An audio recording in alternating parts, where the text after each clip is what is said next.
How to buy downloads Trump token. So this token came under the symbol of downloads. Now before we start, this is not financial advice. I'm not professional or economic expert, so before investing in any project that you find on my channel, please do your own research. Now before going on by this token, make sure to check the X account and keep following the updates about this token.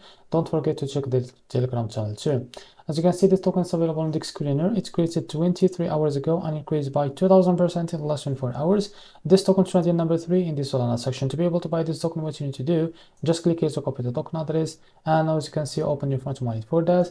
Now click on swap here, make sure that you have enough Solana on your wallet. Now click here, as you can see, and paste the token address in the search bar. As you can see, click on your token. Now click I understand. Now here you can type how much you want to buy. So here you will be able to see how much you receive the token, as you can see. After that, you can select the provider by click on pricing. Now click on provider and select Jupiter, for example, and click on apply.